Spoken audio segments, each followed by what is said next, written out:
یقین کیا ہے؟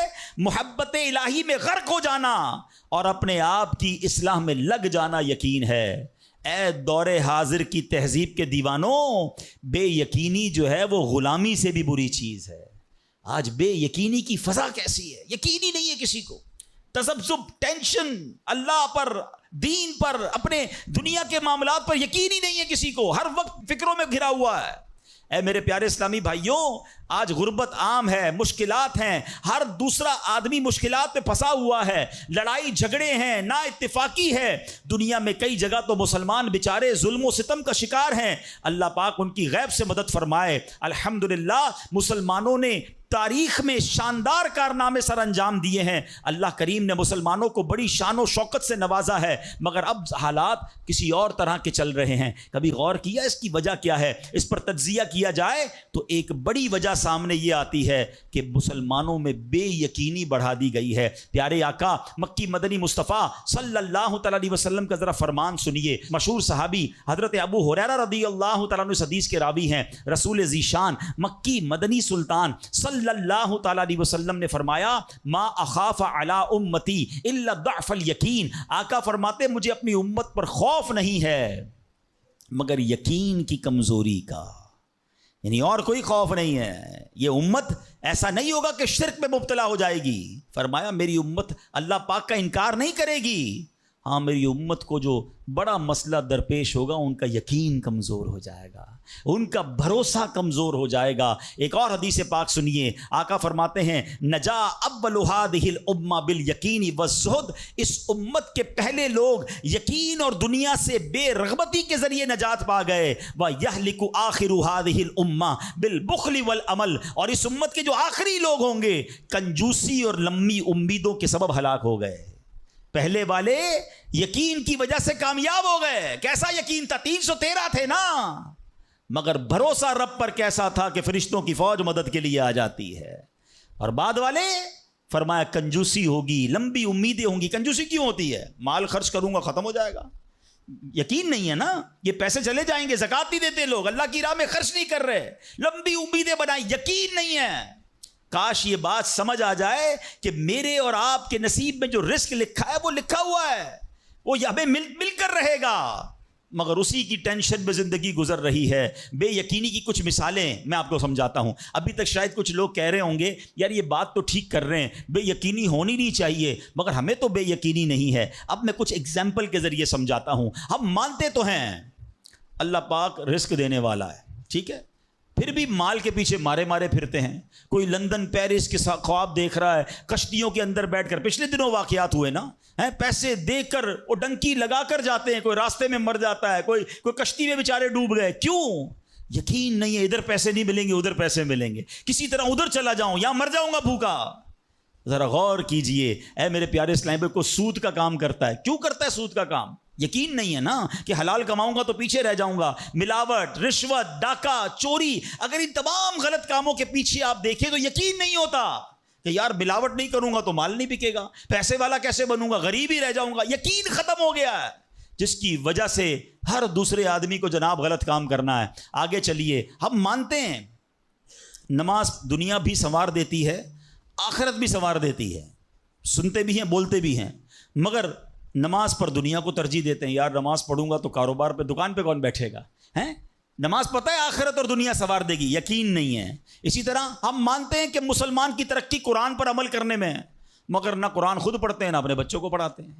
ہم مانتے ہیں کہ اللہ پاک دعائیں قبول فرماتا ہے، مگر بے یقینی ہے، اول تو دعا مانگتے نہیں ہیں اور مانگتے ہیں تو یقینی نہیں ہوتا۔ اب یقین کریں، علماء نے لکھا ہے کہ جو بندہ بغیر یقین کے ساتھ دعا مانگتا ہے نا، اس کی دعا قبول ہی نہیں ہوتی ہے۔ یعنی مثال دیتا ہوں، آپ بیمار ہیں یا پریشان ہیں یا کوئی مشکل میں ہیں، دعا کرتے ہوئے یہ خیال آ رہا ہے یار مسئلہ حل ہونا تو نہیں ہے، چلو پھر بھی مانگ لیتے ہیں۔ علماء کہتے ہیں حل ہی نہیں ہونا ہے، تمہیں رب پر ہی بھروسہ نہیں ہے۔ اب مثال دیتا ہوں اس کو ایک بلا تمثیل، آپ کا کوئی ملازم ہے، اس کو پیسوں کی ضرورت ہے اور وہ آپ کے پاس آ کے کہتا ہے صاحب 5,000 روپے کی ضرورت ہے، مجھے لگتا تو نہیں آپ دیں گے، چلیں پھر بھی آپ سے مانگ ہی لیتا ہوں۔ آپ بتائیں آپ اس کو پیسے دیں گے یا ڈانٹ دیں گے کہ جب تمہیں مجھ پر یقین ہی نہیں ہے تو آئے کیوں میرے پاس؟ مجھے لگتا تو نہیں آپ میری مدد کریں گے، چلیں پھر بھی آپ سے کہہ دیتا ہوں میری مدد۔ پہلے ہی آپ نے اس بندے کو ناراض کر دیا نا۔ ہم کہتے نہیں ہیں مگر ہماری بے یقینی یہ کہہ رہی ہوتی ہے اور اللہ سے دعا کر رہے ہوتے ہیں کہ اللہ مجھے امید تو نہیں تو دے گا پھر بھی میں مانگ رہا ہوں. توبہ توبہ توبہ. یقین پتہ ہے کیسے کام کرواتا ہے؟ ایک بڑا پیارا واقعہ ہے. ایک گاؤں میں بارش نہیں ہو رہی تھی اور لوگ پیاسے مر رہے تھے. کئی سال ہو گئے بارش نہیں ہو رہی تھی. آخر کار گاؤں والوں نے پلان کیا کہ سارے گاؤں والے جمع ہوتے ہیں اور مل کر دعا کرتے ہیں. نماز استسقاء اور اس کا ایک پورا طریقہ ہے دعا کا. ایک قطرہ بارش کا نہیں پڑ رہا تھا. مویشی بھی پیاسے, لوگ بھی پیاسے, کنویں بھی سوکھ گئے تھے. اب جب گراؤنڈ میں لوگ جمع ہوئے نا تو ایک نوجوان ہاتھ میں چھتری لے کر آیا. لوگ اس کا مذاق اڑانے لگے. ارے اللہ کے بندے, سالوں ہو گئے بارش نہیں ہوئی ہیں, تم چھتری لے کر آئے ہو؟ تو کہتا مانگنے کس سے آیا ہوں؟ اس رب نے بارش تو دینی ہے, واپسی کیا بھیگتا ہوا جاؤں گا؟ اور علماء کہتے ہیں جب دعا شروع ہوتی ہے تو اتنی بارش ہوتی ہے کہ پورا گاؤں بھیگتا جاتا ہے, وہ نوجوان چھتری کے سائے میں جا رہا ہے. فرمایا یہ اس نوجوان کا یقین تھا جس کی وجہ سے یہ بارش ہوئی ہے. کاش یہ بات سمجھ آ جائے. ارے رب پر بھروسہ نہیں کرو گے تو کس پر بھروسہ کرو گے؟ اپنے دین پر, اللہ رسول کے فرمان پر ہی ہمیں بھروسہ نہیں ہے. غور کیجئے, یہ یقین لے آؤ واپس, زندگی میں موج آ جائے گا. زندگی اتنی پرسکون ہو جانی ہے اگر اللہ کے فیصلوں پر یقین آ جائے, اللہ کی عطاؤں پر یقین ہو جائے, آخرت کے وعدوں پر یقین ہو جائے, نبی پاک کی حدیثوں پر یقین ہو جائے. اعلیٰ حضرت رحمۃ اللہ تعالی علیہ کا کیسا یقین تھا. ایک بار غالباً اپنی والدہ کے ساتھ حج پر جا رہے تھے. وہ اس زمانے میں پانی کے شپ جاتے تھے. اتنا زبردست رف سی ہو گیا, طوفان آ گیا, لوگ ڈر گئے, کلمے پڑھنے لگے, یہاں تک کہ لوگوں نے کفن نکال لیے کہ چلو کفن پہن لے, ڈوبنے والا ہے جہاز. اعلیٰ حضرت امام اہل سنت مفتی ہیں, ٹھیک ہے نا, اتنے بڑے مفتی ہوتے ہوئے آپ نے بھی والدہ کو کہا میں اللہ کی قسم کھا کر کہتا ہوں جہاز نہیں ڈوبے گا.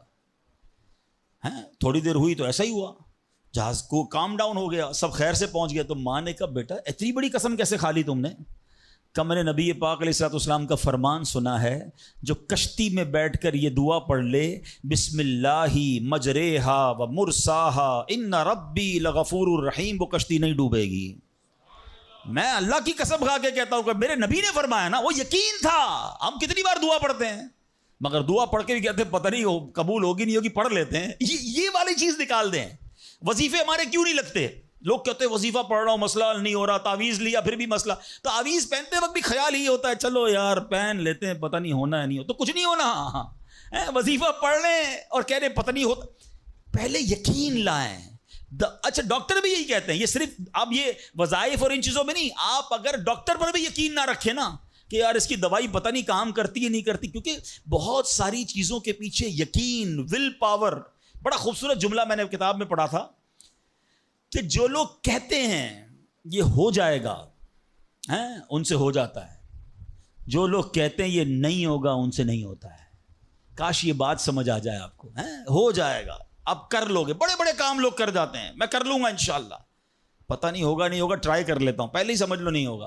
اندر حوصلہ تو لائیں نا, یقین تو لائیں. اگر رب پر ہی بھروسہ نہیں ہوگا تو ہم کدھر جائیں گے؟ اب ذرا سنیے گا, امیر اہل سنت نے ایک بڑا پیارا واقعہ اپنے رسالے میں لکھا کہ ایک ڈاکوؤں کا گروہ جو تھا ڈکیتی کے لیے ایک جگہ پہنچا. تو وہاں کھجور کے 3 درخت تھے. ایک درخت خشک تھا, یعنی اس میں پھل نہیں لگے ہوئے تھے. دوسرا درخت پھلدار تھا. تو ڈاکوؤں کا سردار نے دیکھا کہ ایک چڑیا جو ہے وہ پھلدار درخت سے اڑتی ہے, خشک درخت پر جاتی ہے, واپس پھلدار درخت پہ آتی ہے, پھر خشک درخت پر جاتی ہے. تو اس نے کہا چکر لگائی جا رہی ہے, کوئی ماجرا ہے. تو اس نے غور سے دیکھا تو کیا دیکھا کہ وہ چڑیا جو ہے وہ پھلدار درخت سے جو ہے وہ کھجور لیتی ہے, اور جب خشک درخت پر جاتی ہے تو وہاں ایک اندھا سانپ منہ کھولے بیٹھا ہے. وہ چڑیا جا کر اس کے منہ میں کھجور ڈال کے آتی ہے, پھر دوبارہ جاتی ہے کھجور لا کر پھر اس سانپ کے منہ میں ڈالتی ہے.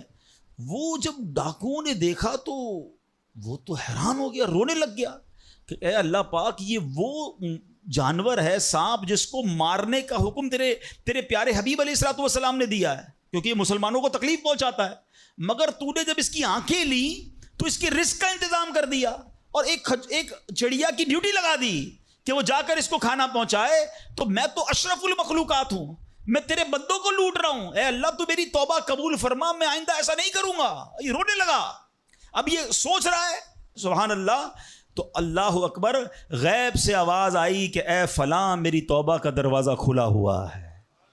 ڈاکو کہتا ہے یا اللہ میں نے توبہ کی. پھر غیب سے آواز آئی ہم نے تیری توبہ قبول کر لی. اچھا جب اس نے توبہ کی تو اس کے سارے ساتھی سن رہے تھے کہ سردار آپ نے توبہ کی، ہم نے بھی توبہ کی. کہا سوچو تو صحیح، ہم ڈکیتی کر رہے ہیں، ہم چوری کر رہے ہیں، رب جب اس اندھے سانپ کو روزی دے گا تو ہمیں کیوں نہیں دے گا؟ ہم اللہ کی قدرت پر یقین کیوں نہ رکھیں؟ سب نے توبہ کر لی. اب جب توبہ کر لی تو انہوں نے کہا کہ اب ایسا کرتے ہیں کہ حج کو چلتے ہیں. سارا قافلہ بنا کر ڈاکوؤں کا قافلہ توبہ کر کے چلا حج کرنے کو. جب مکہ پاک کے قریب پہنچے نا تو وہاں ایک نابینا بڑھیا تھی، وہ ہر قافلے والے سے اس ڈاکوؤں کے سردار کا نام لے کے پوچھتی تھی. وہ بندہ آیا تو ڈاکوؤں کا جب قافلہ ہے تو کہا میں ہی تو وہ ہوں. تو کہا یہ میرے